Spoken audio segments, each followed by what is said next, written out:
Good evening. How are you? Fine, yeah. It's good morning to you, yeah. And it is good evening to you, correct? Thanks, yeah. All right. It's late afternoon. Okay. Where are you at, if you don't mind me asking? What area?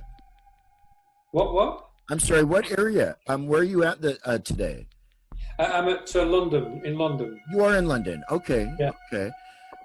First of all, Billy, I have to say thank you so much. Oh, Uh, no problem. No you worries. oh my God. I can't even begin to tell you what an absolute pleasure this is. Oh, thanks very much. You bet. Thanks for asking me.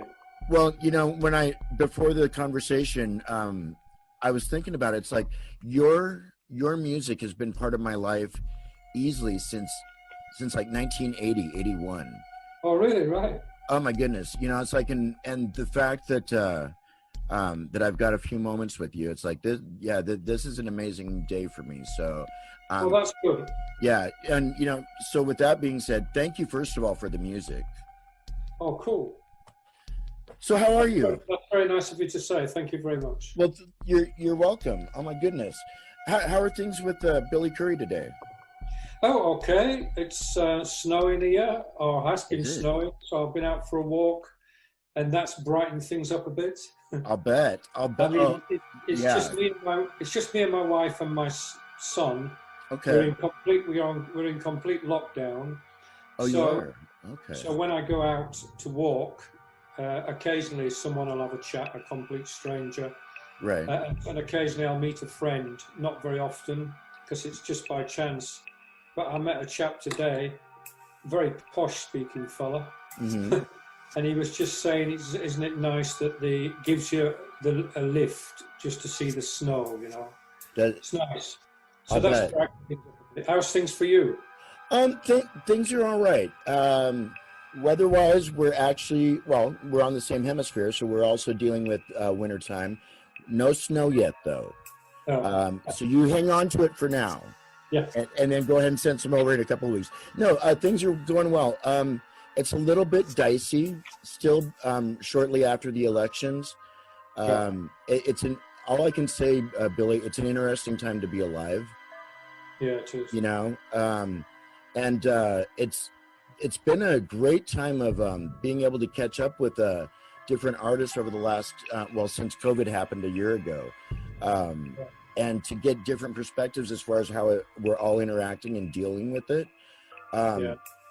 From every angle or from every aspect of like being in an area where they've got almost zero cases. Really? Well, down in Australia, there are some areas that because they closed the country up, they kept the cases to a minimum. Mm-hmm. And that just amazes me when I hear the body counts on the news every day. So, but you're in Washington State, aren't you? Correct. I'm about an hour south of Seattle. Yeah. And you're saying that you've got very few cases there? No, we're in the thousands. Oh, sorry, right. Yeah, no. I misheard you. Right. Yeah, you're making a comparison to parts of, say, exactly. Australia. Yeah, exactly. And then of course everything in between. But I just remember ending up down. I was born up in the north of England in Huddersfield. Okay. And I quite often through the 60s, my latter second half of the 60s was to keep coming down to London, and so to cut the 60s out of it, although it was quite a big influence on me, really. Right. It just I got a taste. I was studying classical music at a college in Huddersfield. Okay. It's quite a crazy place, Huddersfield, really. Some very talented teachers, so I was very lucky. But I mean, to cut to the chase, talking about bands, I mean, I took all that influence that I had got from classical musicians and classical composers and the bands from the 60s. Right. And I found myself in London properly in 1973. To cut to the chase, what I mean is to come forward more to thinking about what was going on in 1980. In the mid-70s, 75, I was rehearsing with what was to become Ultravox. Okay. I was rehearsing with them in a little room in King's Cross from 73 right up until we got a deal with Island Records in 76. Intense times. But I was, because I'd flunked out of college. I'd left college. Okay. I did have to get a place at the Royal Academy of Music, would you believe, in London, but I turned it down. I turned it down. So really, yeah. So what? Because I felt like the reason why I turned it down is I had this feeling from listening to bands in the '60s, more and more, that I could write music myself. That seemed to be my main excitement, because I was listening to so many composers and I thought it was amazing. And I found the classical world, for example, a harmony teacher would allow me to play my own pieces of music to the class on the piano, although I wasn't a very good piano player. Really? I'd only just started learning as a second instrument. Okay. My main instrument was the viola, Okay. And so, in contrast, my viola teacher found out about it and kind of ridiculed me for it. Really? Saying, "Oh, I've heard that you're playing compositions to the class. What is it that you think you've got that people want to hear about?" Oh, wow. Yeah, it was quite staggeringly arrogant and a terrible snobbish put down, because I was only about 16. Okay. And that stuck with me. It energized me, because contrast that to the ideas of some of the bands that were going on at the time, Right. the psychedelic bands, Right. and not to mention some of my friends.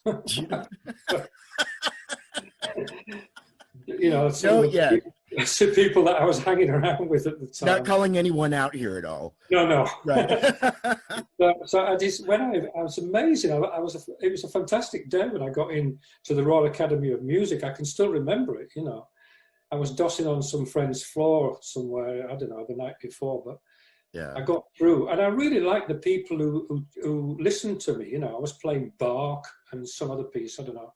But I just thought I'd elaborate on this, Yeah, please. And it was fascinating, because I'd loved the people that were watching me, and I knew where they were at. It was almost like I was looking from outside of my body a bit.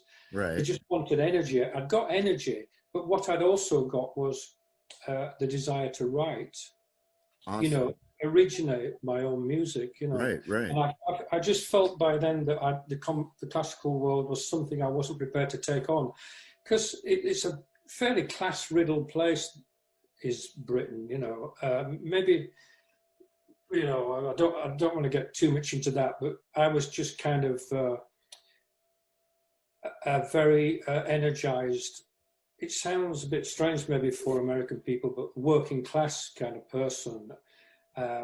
We'd got no money, very little possessions. I was brought up just it was a tough upbringing, I'm not after sympathy. No, but believe me though, I totally understand and I can empathize, because America has its equivalent. You've got and it's not even the middle class. It's that like lower middle class and like the lower class. So yes, we do have the equivalent here, and that's what I came from. So I totally get that. You bet. Oh, cool. So it can kind of energize you, so I got all this energy. I got all this energy. So I thought, right, I just want to get on and do something myself. But cut to when I was in Ultravox in 73, 74, 75, 76, we were rehearsing at this place in King's Cross. Our singer, John Fox, was putting it together. And he was actually at the Royal College of Art, would you believe? But really? The deal was that you just turn up 4 nights a week and all day Saturday. Okay. 4 nights a week and an all day Sunday. We had our little room in King's Cross, which, let's face it, that's pretty valuable to have your own space. Yeah. It was actually a room that a guy had, a friend of ours had, where they used to sort out the showroom dummies for his shop. So wow. we were in there. That's our space. He let us use it 4 nights a week and all day Sunday. Wow. I've got that indented into my brain, because I did that for 3 years. Yeah, and this was us writing our own music. Okay. And so we didn't really do many gigs. It wasn't like the main concern. But there was the pub rock scene going on at the time, so I felt a bit of a cheat really, because there was lots of gigging bands around. Right. Curseful Flyers, Kilburn and the High Roads. Okay. These kind of quite obscure bands that didn't really get that much success. Dr. Feelgood. Right. So quite earthy sort of get in your face sort of bands. Right. You know, that were just entertaining you when you were in a pub, when you'd had a few drinks. But by 1975, this was a huge thing, you know. There was, you know, so it felt like the beginning of something starting, a movement starting, which was more down to earth. We kind of kept a bit more distant. When I said down to earth, it was just after the madness of the 60s, really. Right. And then the 60s went into the early 70s when you got all the glam rock. So Right. this was slightly against that as well. It was like, come on, let's just cut the crap and have Right. some more. Well, now, don't you, Billy, I'm sorry, but don't you think that especially the early 70s to maybe mid 70s, even a little bit later, that was that really singer-songwriter dominated period? Especially over here in the States, it was most of your artists that were on the charts were all singer-songwriters. Mm-hmm. You know, throughout the whole of the 70s. Exactly. But kind of that whole thing, though, that earthy feel, though. Yeah, it went back to that. I think it went back to that, yeah, because of the way things got so spaced out in the late 60s. But you see, I kind of hung on to that a little bit. In fact, the band I was in was hanging on to that a little bit. Okay. Because with John Fox, I remember talking about this. We wanted to pull it all together. We agreed to getting it more back down to earth again. And we also realised what you just said, that the art of writing a song was very important as well. Because like you say, in the early 70s, it really was happening quite a, you know, the catchy songs and everything became centered. But I was attracted to that, you know. I mean, I really wanted to be, unfortunately, I hate to admit it, but I really wanted to be successful, you know. I wanted a lot of attention, you know. Well, you know. And that was the end result. So you did, maybe not necessarily how you would have thought in your mind early on, but I'll tell you, young man, what an amazing career you've had. Oh my gosh. And I think that's what's so wild is that it couldn't have been any more opposite from what was happening in the music industry at that point in time, back in the mid 70s, because it was such a homemade, kind of homegrown type of feel music-wise that was on such a widespread appeal worldwide. And then you had this weird offshoot that was initially like punk and kind of the early avant-garde scene, and that just totally went the opposite direction. It's like such a major contrast. And I'm so glad that you did not listen to that teacher at 16 years old. Thanks. Yeah. Because if you had, it would be a much different musical world for us. Yeah, thanks very much. I mean, yeah, that was it really, the fun of writing. I mean, like I said, me and the band, we were called all sorts of different names then, before we were actually called Ultravox. But I remember some things coming up. I didn't get into writing straight away, but the fact that we were all in a room together, all four of us, for so long, eventually my ability came to the fore, but mostly when I managed to get hold of a piano, so I could look at the whole expanse and get into the middle of the band. Right. I mean, because I'd experienced in orchestra, and the viola itself is very much a middle kind of instrument. Okay. I started to pick up on what John was doing, because we didn't really collaborate. It was more a case of John would come in with ideas. So it was a bit difficult, because I was been more wanting to just fully collaborate from nothing, see what happens. But that didn't really happen. But I mean, there is some music being shown in the middle of February, which is some footage of that particular era band, the only footage. Really? Yeah, where it's being shown in the middle of February. I won't say anything about it yet. Okay, not a word. It's when we played at the Rainbow. That's the only time we were filmed. But I'm quite proud. when I say we still hung on to what happened in the 60s, I was interested in form, creating form, a bit like a classical piece of music, and John Fox was interested in that. So these pieces started to come together, which opened the gates for me, like I Want to Be a Machine or Slip Away. So we started doing these things that were sort of classically influenced and had a sort of classical filmic sections to it, you know. Oh so, and this piece, we actually play Slip Away, was one of them that will be shown at the Rainbow. That's in the middle of February, but I won't say anything about that, actually. Okay. So, so this is what started happening. You know, we still had one foot in the feeling of, you know, I always remember in the late 60s listening to a band called Spirit. Oh, yeah. Yeah. And there was one track in particular, of course, I've forgotten the name of it, but it was like a whole composition. And I was like, wow, this is taking my head off a bit. You know, this is in the late 60s. Right. And also the guys came in on I think it was Randy California, I'm not sure, but he came in on a second. And that really intrigued me, because I was never a guy, because the first band I played in when I was 19 was a jazz rock band, and quite often we improvised around the same chords that always had a flattened seventh. Okay. Minor key with a flattened seventh. And so when someone hit me with something different, like a major ninth, right. I was like mind blown, you know. So this guy's Spirit had a big effect on me, and they had a slightly scruffy string arrangement in the background, which I liked as well, because it wasn't too shiny. Right.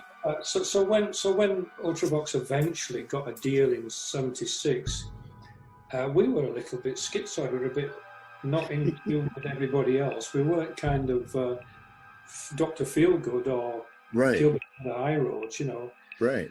We were different, but I just want to say that I love very much listening to music. So at that time, I was always out watching these bands. You know, I just loved living in London.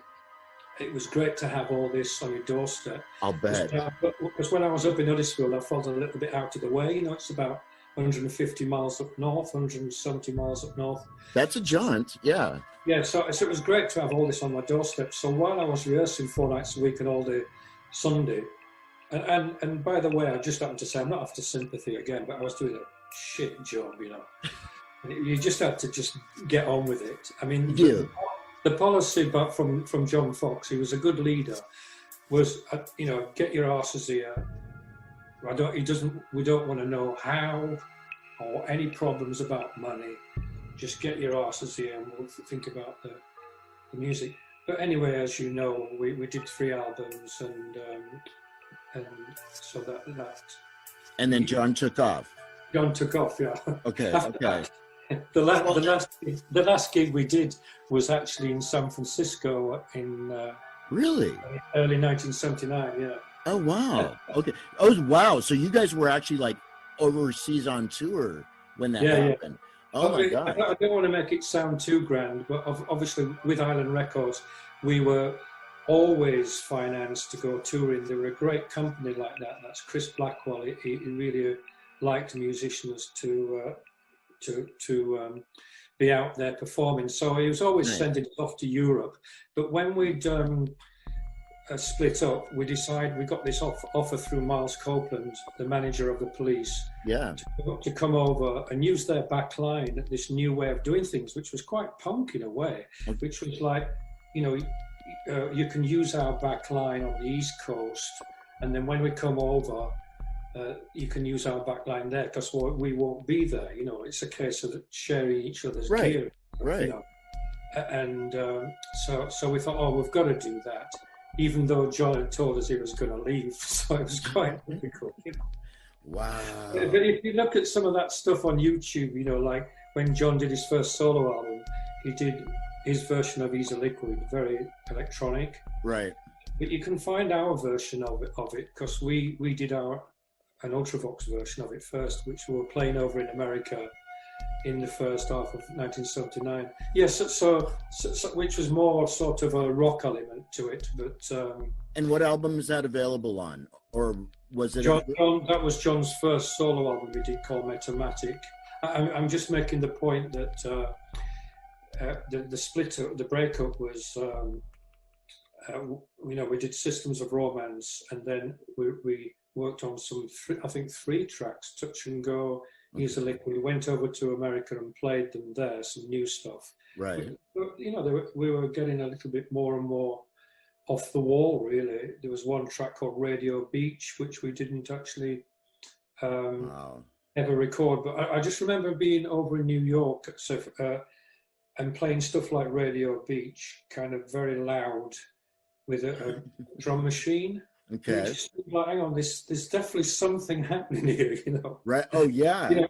When you think about what happened like later in 1980, it felt like we were on the cusp of something, but John had already decided to go off and do his own thing, Right. And what's interesting though is that what the kind of transformation and the regrouping that happened with Ultravox over the next couple of years, with Midge coming in as vocalist, and the fact too that you were both members of Visage together, I think is really interesting as well. And I never totally believe what I read online. You just can't always, it's like just because it's online doesn't mean it's true. But I kind of read on Wikipedia, the way that all came about. How I think was it. One of the guys I think had asked you to ask Midge to join Visage or to join Ultravox. How did that go? It was to join. Yeah, that's right. Yeah. Yes, it was. I'm trying to remember it all. Now, keep in mind, though, Billy, this was written by a 7-year-old girl, so I don't know if that's for sure or not. Yeah. Yeah, right. Well, what happened was. What happened? I have to remember, because it was a very busy year that year, because I ended up working with Gary Newman. That's right. Yeah, when I came back from America, I was skint, so I got this. So what happened? Yeah, it all started from when we did our last gig in England. It's funny how all this connects together. Our last gig in England in 1978 was just like in between Christmas and New Year. Okay. Strange time. And this guy came into the backstage at the Marquee. It was at the Marquee. The dressing room's tiny little place, Right. And this huge guy, tall guy comes in, Rusty Egan. We'd just played, our ears were ringing. And the guy comes in with a mouth on him like you wouldn't believe, hi guys, never stop bloody talking. Right. He's a drummer, and as a DJ as well. Okay. He's a crazy guy. And he just comes in and says, come on, pick yourselves up, guys, come next door, I've got a club. It's called Billy's, funny enough. And me and Robin Simon are sat there. He was crashing at my place at that time. And we're a bit like, oh God, this is it, we're off the label, we're fucked, basically. And he says, no, come on here. So we go around to his club, and this was like pre what became the Blitz. So we go around there, and he says, wow. Oh, he says, I like your stuff. And me and Robin are like, are you having a laugh? No, he meant it, and he was playing some of our stuff, like Quiet Man, and he even played Dislocation. And he my gosh. Hiroshima Mon Amour, in the middle of playing Kraftwerk, Trans-Europe Express, and we thought, hang on, there's a scene going on here that we're being grouped into. And he was playing Roxy, of course, and Bowie, a lot of Bowie. Right. Because of Christ, at this time, we'd had Low and Lodger. Lodger had I really love Lodger. Wow. Oh my gosh. But this is what happened. I mean, Rusty Egan, you've got to give a lot of credit to him. So from that, when I came back from America, he said, we had a meeting about this band that they were starting out called Visage. And we met, I remember, in this room with 3 guys from magazine, and they were as depressed as me. they'd just been kicked off their label as well, you know. Oh, really? Okay. So this was funny, but they said, look, we haven't been kicked off completely yet. We're doing this one gig at Drury Lane. And so I went to this gig at Drury Lane, and I was out there in between getting a drink, and that's when this guy came up to me and introduced me to Gary Newman and says, would you like to work with Gary, you know, on his tour? And that was good, because I needed the money, you know, but I was interested in Gary. He was kind of, I didn't really know much about him, but he seemed quite interesting. So I ended up working when they were called Tubeway Army.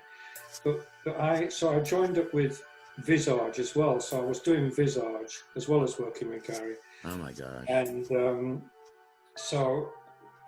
that's when this happened. When I was working with Visage, we were down at a place called Streatley on the Thames, west of London. It was a lovely place, and it was Martin Russian's studio. Oh, no way.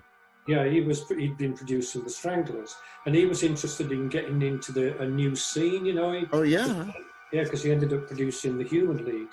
Oh my gosh. He hadn't got his studio then, because we were in this prefab little studio with just the gear just slung in there, you know. It was really rough and ready. I mean, singer Steve Strange doing vocals in the loo.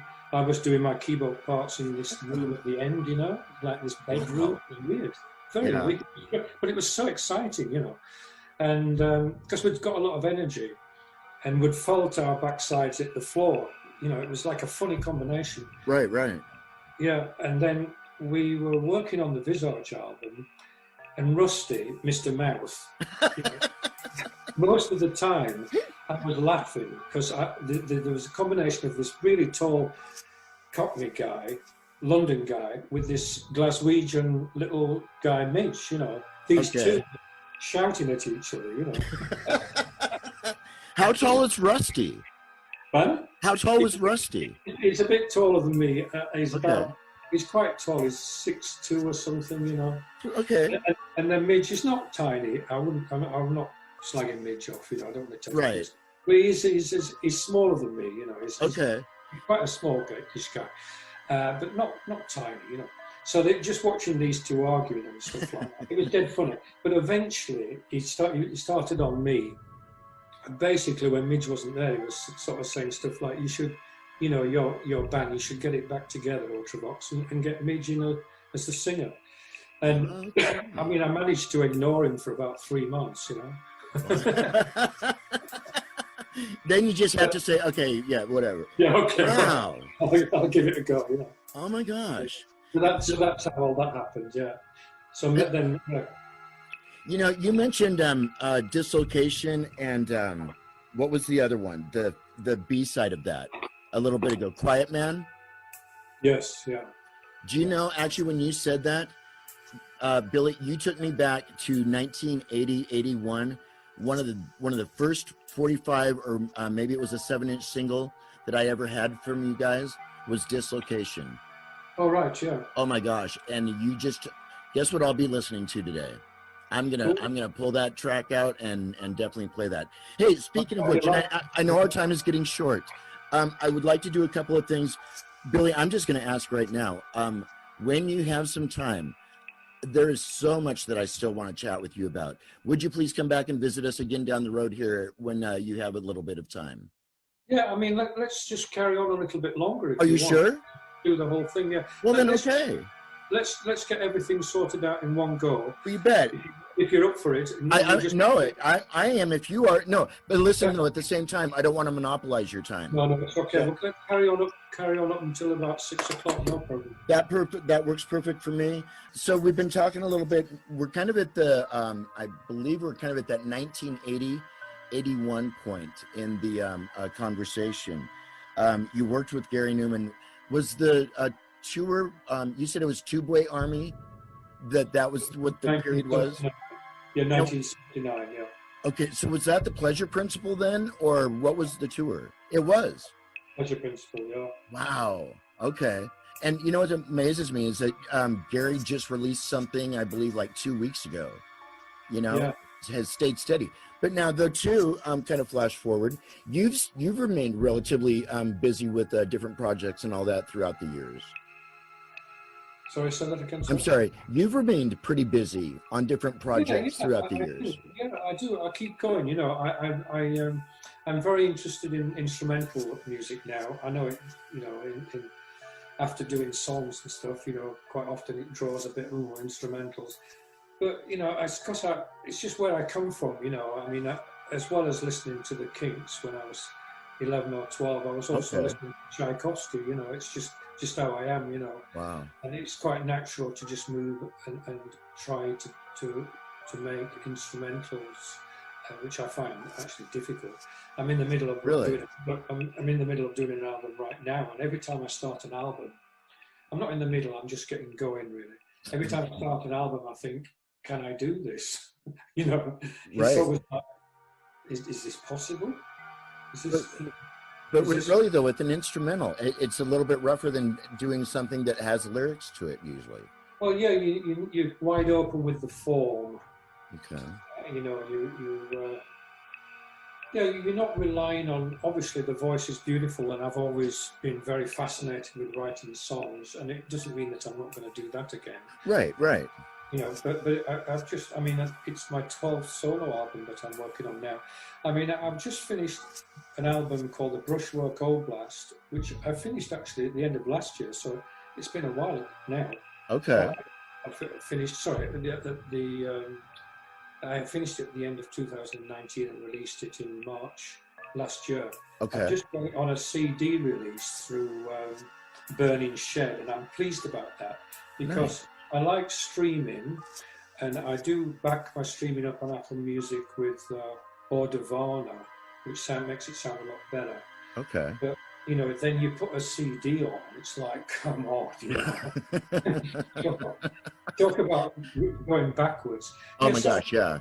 So I've done this Brushwork Oblast album, which is a piano album, something I've always wanted to do, but I've never had the guts or thought I would have the discipline to do it. And it was been a long journey, that making that album. It's like from 2 points. You know, there's one point where I was reminiscing about my time back in West Yorkshire when I was brought up. Okay. And that's the Piano Stories of Barry Brow. I was influenced by, I listened to music and read the history of the composers when I'm listening to music. Right. So I was listening to Benjamin Britten and Debussy. But then I suddenly got interested in large symphony stuff, so I thought, do I know Wagner? No, I don't really. Let me listen to Wagner. So it's an album of 2 hours. So there's stuff which is influenced from the sea and the music, and the countryside, because Britain lived in Suffolk, which is a beautiful area, you know, Constable country on the coast. So there's that influence there in tracks like Sketch the Fields and People and Give Over. Give Over's a Yorkshire saying, which is slang, which means just pack it in, you know, stop it. Okay. With the Yorkshire sense of humour. Okay. You know, it's from my part of Yorkshire, West Yorkshire. So it's reminiscing a little bit. It's slightly nostalgic. And then I went to see the centenary exhibition at the Royal Academy of the Russian Revolution. Oh, wow. Yeah. Wow. And it was absolutely mind-blowing. Oh, my gosh, I'll bet. You know, just getting into it and just looking at the old newsreel and stuff. And I started listening to Russian music again. But like Borodin and another composer, I forgot his name now. But I just felt the same as I did when I listened to it back in my teens, because like I said, I listened to a lot of music back then. So I wasn't too knocked out for it, apart from the usual ones. There's another composer, I can't remember his name now, but they felt too sullen, too awfully depressing. Right. But I still went to listen to Tchaikovsky's Six again, because his ability with strings, and started listening to other composers that I'd listened to before, like Mussorgsky and Rimsky-Korsakov, which I've played. Right. But I do like big orchestra. But then I stumbled on, this is a good thing about streaming, I stumbled along on this album called Forgotten Russians, and there was Mosolov on it, and it was actually piano pieces. I can't remember the other names, they're so complicated. Really? But I started reading about their lives out one, Forgotten Russians, you know, these were around at the time of the Russian Revolution. Okay, I was going to ask. Okay. Yeah, because they were experimental, you know, and they were taking risks. One ended up in the Gulag, one was gay, ended up getting thrown out of Moscow. Another one couldn't get any work. It was just, so it was, you know, it was interesting that. Yeah, talk about hardships. Yeah, these people gave me some inspiration, and they made me realize that I could just do an album of piano, because I listened to this whole this album called Forgotten Russians. It's all piano. And, oh, it is? Okay. Yeah, and I just thought, right, I'm going to do it. I'm going to do an album which is all piano. My one has got like a bit of viola on it and a little bit of synthesizer, some very weird synthesizer on it. On one off the wall stuff, you know, quite, you know, crazy stuff, quite reminiscent to the late 70s. So I'm messing around with an ARP Odyssey, analog stuff. How awesome! Yeah, so I managed to do that, and I'm very happy at the moment because it's on Burning Shed. This is a big plug, okay. And they just seem to be into me, and I like dealing with them. And it's just, and it says this is a label for musicians, run by musicians. And of course, you could go, you're taking the piss a lot. No, but it really is. It's lovely, you know. It's really, it's got a nice vibe to it so far. Nice. It could all go dreadfully wrong, you know. But I feel so good about it. I feel like I found a home, you know.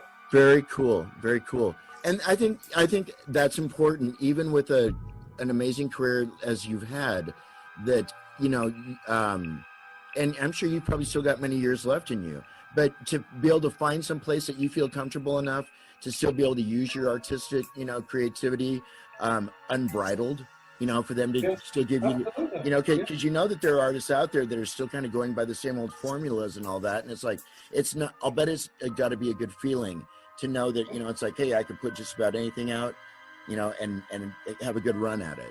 Yeah, it's like Tim Bonus and Pete Morgan run it, and Tim Bonus, he's a solo artist.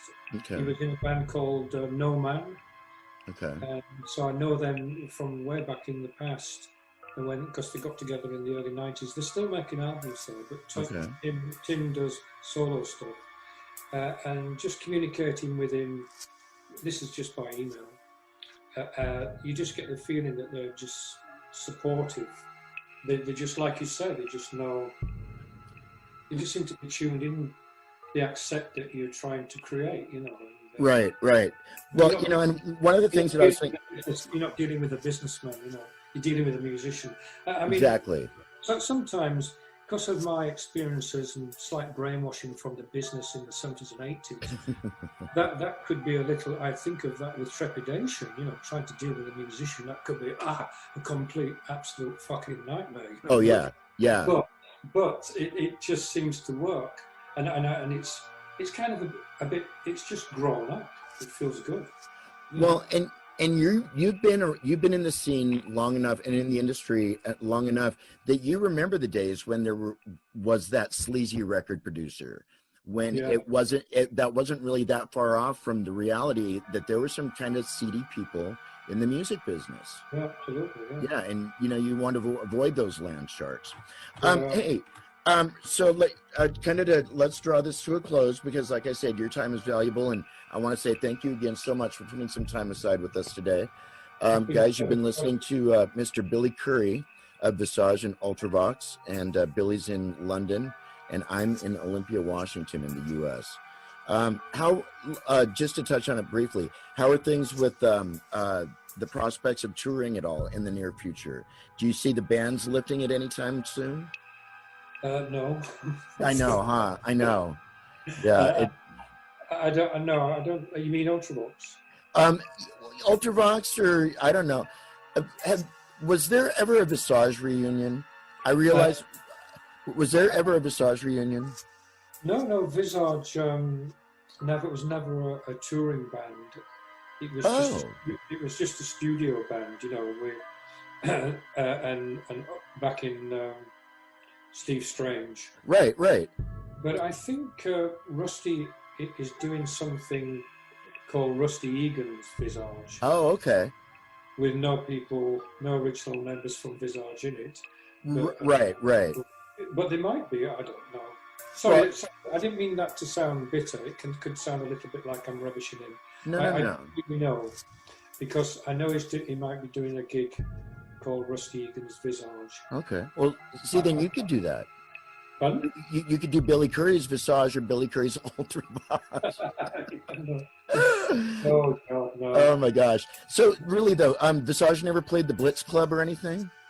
Oh, we did a gig in 1983, I think, early 1983, at Camden Palace, which was for the Tube, a TV program here called The Tube. Yes, yeah, I'm familiar with it, you bet. And, but it wasn't live. There was only parts of it live. Okay. It was a mixture of backing track, and I think it was live vocals. Okay. You know, and then that's a real testament to what an amazing group Visage was, because for a group that never toured, the impact and the inspiration that that Steve and the rest of you all did, and the long running residuals of that. I mean, it's like you really changed people's lives. And, you know, I said it at the top of the show. Thank you so much for the music. Oh my gosh, mister. Oh, thank you very much. You bet. It was good fun doing the Visage. I'll bet. Especially the first one. We kind of got onto a bit of a roll, you know. I was happy to do something that was a little bit lighter than what I was used to doing, you know, because Social Rock's got a little bit heavy going near the end. Right. So it was not really something light. I'd always loved dance music when I was a kid, when I was about 16, like soul music it was really. Okay. And so it was nice to be doing something to a dancey kind of rhythm, you know. And I still remember that first Visage album. Oh my gosh, there was such a funk, an underlying funk tone to that, but with the most wild, incredible, like funk. So that soul kind of funk feel. Yeah, right. And that's I think that's partially because the disco was still evident on the scene a little bit, but you guys had such a completely different flavor and an incredible mix. I introduced so many people to that first Visage album. Blocks on Blocks, still one of my absolute favorite.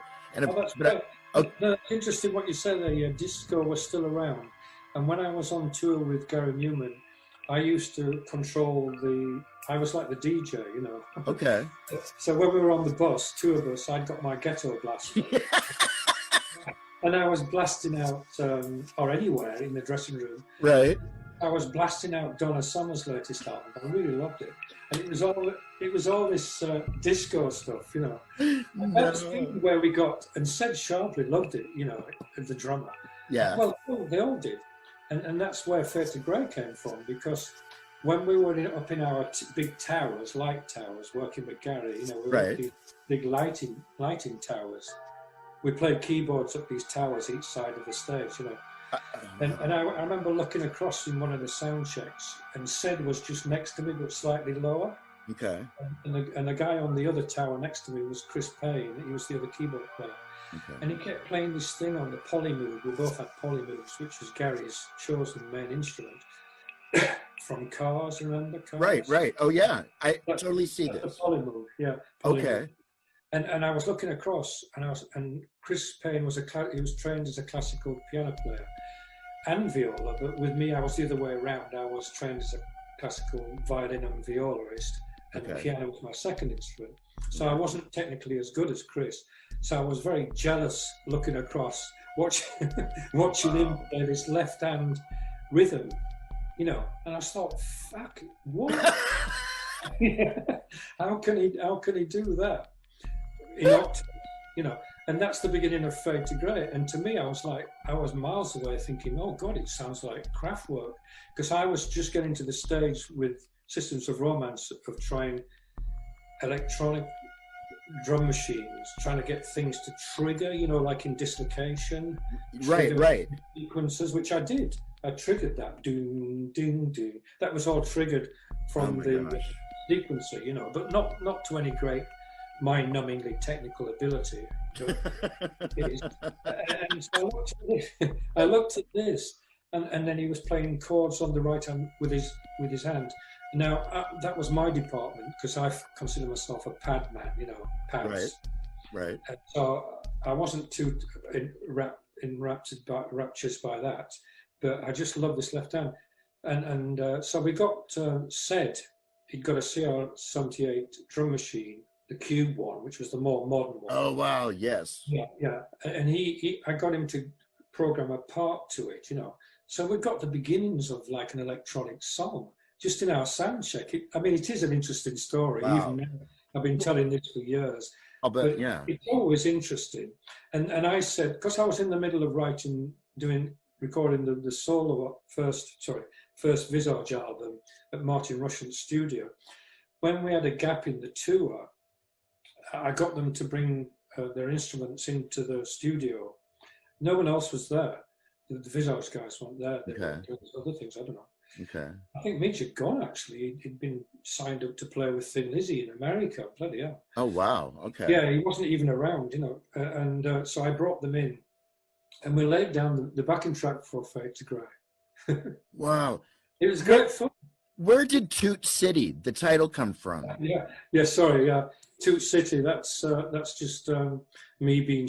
That was the standard joke on the tour with the crew, Toot City. I hate to disappoint you.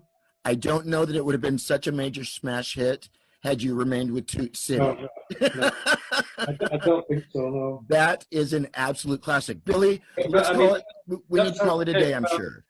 I'll just let you know that when we enjoyed laying down the track so much, the guy who laid it down was the brother of Hazel O'Connor. I really enjoyed working with him. And in the evening, we had a bit of a party, dancing along to it, because we realised it was quite a dance track, because when Sed did the drums, I was going, wow. Donna Summers, and he got into the groove straight away. So if you listen to Fade to Grey again, it's that sort of Oh my God. And we've got no song, so I just started shouting Toot City like a complete idiot. Oh my gosh. Toot City. Well, here's to Toot City.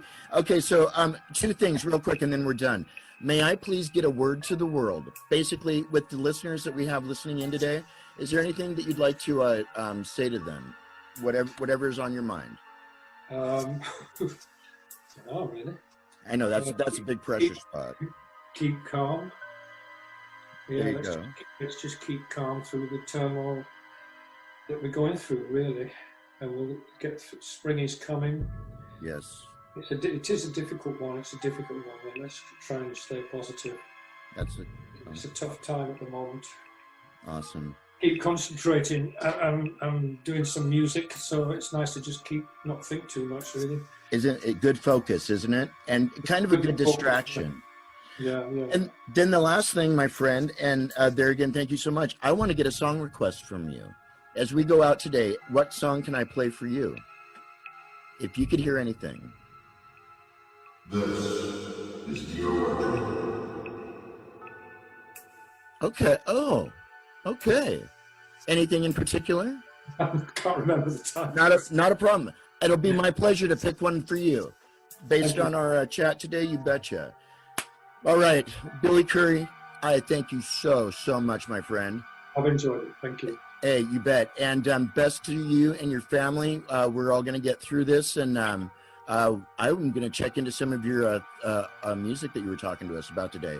But thank you so much.